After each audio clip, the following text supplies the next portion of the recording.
Hello बच्चों, आपका स्वागत है अपने YouTube channel Usha study classes में। तो बच्चों, आज हम पढ़ेंगे दांडी मार्च की वर्षगांठ पर निबंध।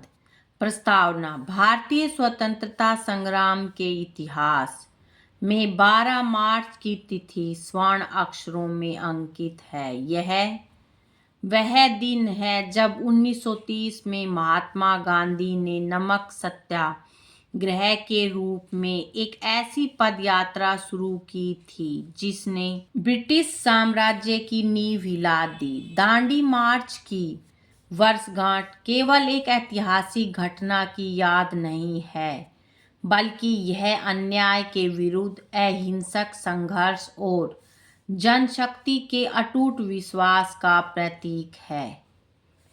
ऐतिहासिक पृष्ठभूमि: नमक कानून की चुनौती। ब्रिटिश शासन के दौरान नमक जैसी बुनियादी वस्तु पर सरकारी एकाधिकार था और उस पर भारी कर लगाया जाता था। गांधी जी का मानना था कि नमक हर भारतीय की जरूरत है, चाहे वह अमीर हो या गरीब, और इस पर कर लगाना अमानवीय है।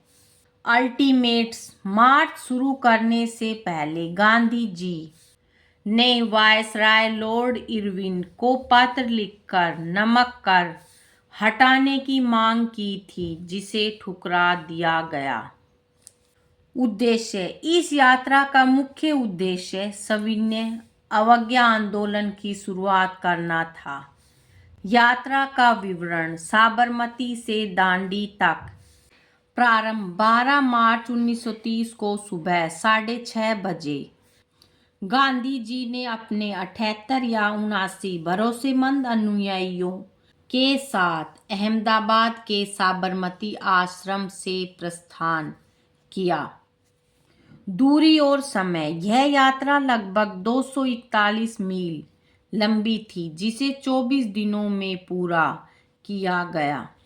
जन भागीदारी: रास्ते में हजारों लोग इस कारवां से जुड़ते गए। गांधी जी प्रतिदिन औसतन 16 से 19 किलोमीटर पैदल चलते थे और पड़ाव के दौरान लोगों को संबोधित कर राष्ट्रवाद की अलख जगाते थे। नमक कानून का उल्लंघन: 5 अप्रैल 1930 को गांधी जी दांडी पहुंचे और अगली सुबह 6 अप्रैल 1930 को उन्होंने समुद्र तट पर मुट्ठी भर नमक उठाकर प्रतीकात्मक रूप से ब्रिटिश नमक कानून को तोड़ दिया। इस एक छोटे से कृत्य ने पूरे देश में सविनय अवज्ञा की लहर पैदा कर दी। दांडी मार्च का व्यापक प्रभाव: अखिल भारतीय आंदोलन: दांडी के बाद पूरे देश में लोगों ने नमक कानून तोड़ा। महिलाओं ने इस आंदोलन में अभूतपूर्व भूमिका निभाई, जिनमें सरोजिनी नायडू और कमला देवी चट्टोपाध्याय जैसे नाम प्रमुख हैं।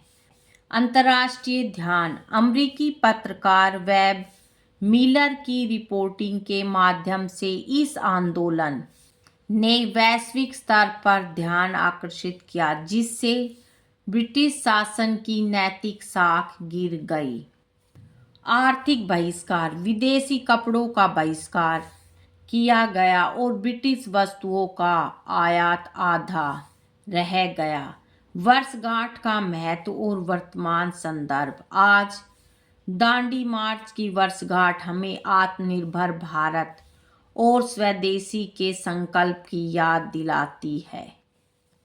आजादी का अमृत महोत्सव: भारत सरकार ने स्वतंत्रता के 75वें वर्ष के उपलक्ष्य में आजादी का अमृत महोत्सव की शुरुआत भी दांडी मार्च की वर्षगांठ पर ही की थी।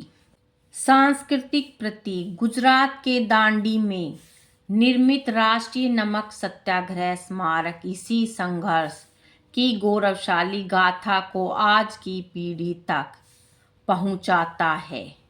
निष्कर्ष: दांडी मार्च केवल नमक बनाने की यात्रा नहीं थी, बल्कि यह आत्मसम्मान और स्वराज की यात्रा थी। इसकी वर्षगांठ पर हमें गांधी जी के सत्य, अहिंसा और त्याग के आदर्शों को जीवन में उतारने का प्रण लेना चाहिए। यह यात्रा सिखाती है कि जब इरादे नेक और संकल्प दृढ़ हो तो एक व्यक्ति का छोटा सा कदम भी दुनिया बदलने की शक्ति रखता है।